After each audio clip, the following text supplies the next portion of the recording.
আসসালামু আলাইকুম। আজকে শর্ট হাতার একটি ডিজাইন কাটিং এবং সেলাই সহজ নিয়মে দেখিয়ে দিব। উপরে একটু কাপড় বাড়তি রেখেছি বর্ডার দেওয়ার জন্য।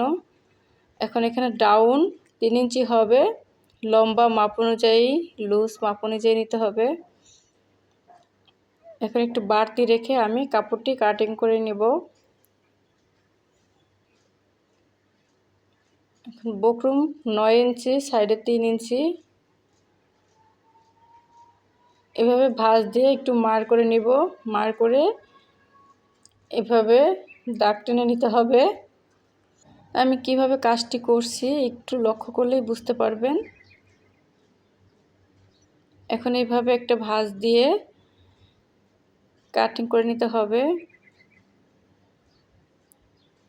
আয়রন করে নিব, যেহেতু এটা পেস্টিং বক্রম। এখন এভাবে লাগিয়ে বক্রমের উপর দিয়ে সেলাই করে নিতে হবে। আমি বক্রমটি কাপড়ের সাথে পিন দিয়ে আটকে নিয়েছি। দুইটা একই নিয়মে বক্রমের উপর দিয়ে সেলাইটা দিতে হবে।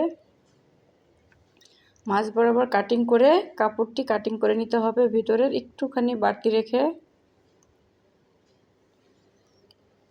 এভাবে ব্লাউজের হাতার ডিজাইন, বাচ্চাদের জামার হাতার ডিজাইনে এভাবে করা যেতে পারে।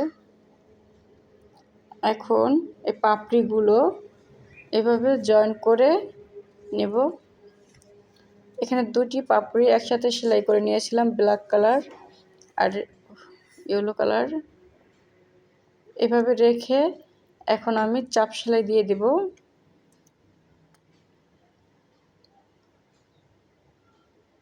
সেম একইভাবে দুটি সেলাই করে নিয়েছি, মিরর বসিয়ে দিয়েছি। দেখুন হাতার ডিজাইনটি কেমন হয়েছে।